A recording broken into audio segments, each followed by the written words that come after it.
Yo, what is going on, boys? Asian Sensation back with another video. Just quick, going to break down the patch notes for the upcoming update that, as you can see, they say it may still be a few weeks away. So that's unfortunate.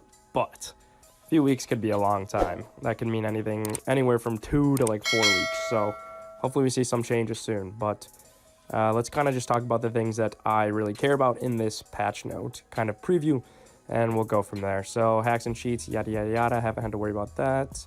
Balloon ramping changes, this is a great change. Increased ramping of mob class HP from rounds 31 to 50.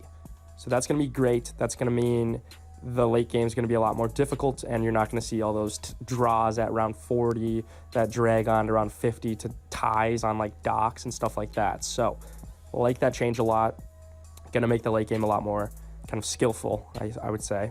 And potentially, I'll get to this in a little bit, but the ability / micro of the game might play a factor in kind of the late game success. So, okay, neutral balloon round changes.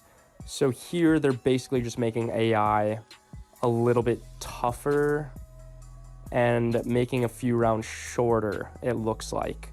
So again, this is going to help kind of prevent super good eco / farms in the mid game to lead to the late game. So again, this will kind of make things more difficult in the late game, I would say, which is fine. I think too many games go like 20 minutes long, that this is a good change, and hopefully we'll see some kind of more like mid game rushes and deaths, because we didn't really have that before or currently. But all right, now moving on to tower balance changes. Let's look at the Dart Monkey here first.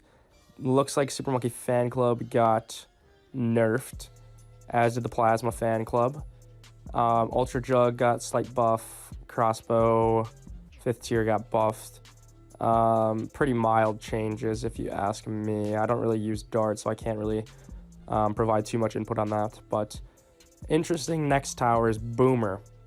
Now, I don't think they made nearly enough changes to Moab Press, but other than that, I think all the changes are pretty standard and makes sense here. You know, we have the Bio Boomer getting a slight buff because no one really uses it. I think everyone just goes for the Glaive Ricochet route when they are playing in the early game, early to mid game. Turbocharge doesn't really change much there. More Glaives, got a slight nerf, I like that. And then the Glaive Lord, actually, it looks like to Fortified Balloons, it got buffed by quite a bit, by 2.5 times. So I don't think I've ever seen anyone use that, but maybe it's okay. Okay, now Bomb is interesting. Not really any changes. very slight increase in the middle 5th tier path, but I don't really use Bomb, so I can't really provide too much on that either, but that's not nearly enough of a change, I think. Bomb is still going to be very underwhelming and not as great as it needs to be, so that's a little sad. But Ice Monkey, this is a great change. Now, I never played BTD 6, but apparently the Snap Freeze in BTD 6 grants camo detection to the Ice Monkey. So now, the 205 Icicle Impale will absolutely obliterate DDTs, and you're not going to need to pair with Village. You're not going to need the Monkey Intelligence Burrow anymore to really have that upgrade kind of brutalize DDTs. Now, the issue still is going to remain of shredding bad layers, but that's why you kind of pair the Ice with something like a Mad, aka like 5th tier Dartling, something like that can shred bad layers, or attack zones. So that's that. Glue Gunner, boring, don't care, nothing really there. I guess a slight buff to the 4th tier. I mean, that's not much. Glue sucks, so that's, no one uses it. Okay. Sniper, great to see some changes here. Absolutely love it. The two most overpowered upgrades of the Sniper are getting nerfed here. Supply drop price increased by 400, and the cooldown doubles in length, which is huge. So we might see things like Heli farming, Druid farming really start to play more of a factor in kind of potential meta strats. So I like that a lot. The issue with this, though, is, I mean, Sniper farming is still going to be viable, 100%. And obviously the Cripple paired with Grandmaster Jitsu and stuff like that is going to be really good. The Cripple's just really good as is. And now looking at the main Moab 4th tier, stun length decreased for all types of balloons, which is great. However, I still think it's going to be super OP because it can stall like 3 things at once, I feel like. So I think they need to increase the price of Mamo by a large amount, if you ask me. Now, switching over to Monkey Sub, great things here. Really, really great things. And I think Sub could kind of make its way into the rotation of more loadouts that people kind of use in this game. So this is a tower I really want to see be viable. I've always been a fan of the Monkey Sub. We can see the Airburst Darts gets buffed. That's a huge buff for early game, honestly. Honestly, these first 2 are massive. Those are amazing changes. We see the AP Darts is going to get a slight buff. That's not going to really change much, but the first 2 are very important for early game. You see Ballistic Missile doubles in damage to Bloons, and then Ceramics Plus, it's not doubled, it's increased by about 33%, I think, something like that. So that's good. We like that a lot. So when they say Ceramics Plus, I assume they mean Ceramics as well as Mob Class Bloons. So we might see some Ballistic Missile action a lot more frequently, dealing with round 17 plus when Moabs become available. Now looking at Preemptive Strike. I just unlocked this 5th tier not too long ago, and it was extremely underwhelming and not good at all. However, the Ballistic Missile damage is increased tenfold, which is crazy. So that's going to be a huge change, bro.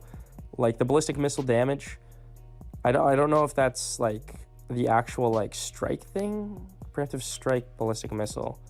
Either way, the damage is increased tenfold, which is amazing. Plus 15 damage, that's kind of complicated. I don't really know what that means, but that's good, I guess. Oh, I don't know, bro. That seems confusing, but I'm excited to try that out when this update releases because I think that could be quite buffed.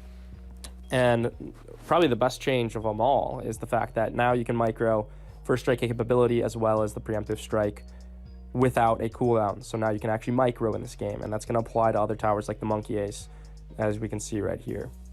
Now, Monkey Buccaneer, don't really care about any of these aside from the Merchant Man. You might see some Buccaneer farming. Who knows? Because that's a potential thing you can use as well for a farm income. So that's really all I have to say on that. Monkey Ace buffs all around, basically. And these are all very much needed. And you have no ability cooldown for the Ground Zero as well as Tsar. So that's phenomenal. All of these are great changes, and Ace might become a little more relevant because as of now, it's just abysmal. Heli Pilot, my favorite tower in the game right now. I've been rocking this, just unlocked 2/3 of the 5th tiers, almost have mastery. And the reason I've been using it so much is because I knew Sniper was going to get a nerf. So I thought Heli Farm might make its way into meta. But we can see the base Heli gets buffed, which is amazing. Absolutely love to see that, because the Heli early game's abysmal, but it's still very minor change. Very minor change to the early game. Rotors didn't get a buff, which is really unfortunate because it sucks. And if it was somewhat decent, you could actually use Heli early game, but it's really difficult to pull off Heli main early. But Apache sucks, so it looks like we get a slight buff to the 4th tier Apache. So that's lovely to see. I'm going to actually have to test it out to see if it's any good, but we see the 5th tier, Apache Prime, missiles buff to Ceramic Plus, increases to plus 15 instead of just Mob Class. So I guess that just helps with Ceramic popping power. Very minor. Very minor. But, alright, now we see the Comanche 5th tier does unstoppable damage from Summon Helis. So it just buffs the Summon Helis, I believe. So that could make it slightly better. Who knows? Mortar Monkey, looks like buffs pretty much almost all the way around. So we might see some more mortar users, but right now it's not too frequently used. But I think it will be a pretty solid support tower. Dartling Gunner, they fixed the laser shock bug, amazing. Rocket Storm got nerfed, also amazing. Mad damage buffed. Not sure why you buff the mad. I think that's a terrible idea, but oh well. Ray of Doom buffed, that's fine. I guess really the thing I conclude with this is Dartling might not be very good early game, but it's very difficult, or mid game I should say, like round 13 rushes and stuff, but it's kind of hard to tell. And it's not like you can replace a Rocket Storm with just a laser cannon upgrade, because the laser cannon can't pop purples, so that's obviously provides some issues. So we'll see. This is kind of hard to determine how the Dartling is going to be affected.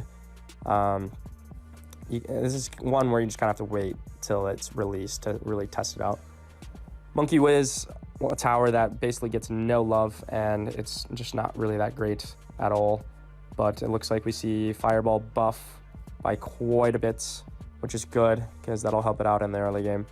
And the Intense Magic also buffed. Good to see. Caltrops nerfed. That's fine. Sticky Bomb stack fixed. I still think Ninja's going to be really good because the Master Bomber is phenomenal. It really is. The Master Bomber didn't get any nerf other than Sticky Bomb stack, but even then, the Master Bomber will be really, really good. Grand Sab was a phenomenal ability as well.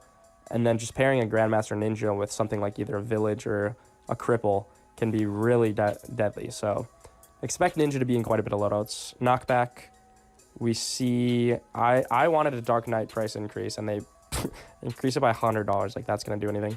Knockback increase in price, that's a great change. Sun Avatar buffed, also good. No one uses that. Robo buffed, that's fine. And now you can Micro Tech Terror and 5th tier. Pretty slight changes. Honestly, nothing too crazy with the super here.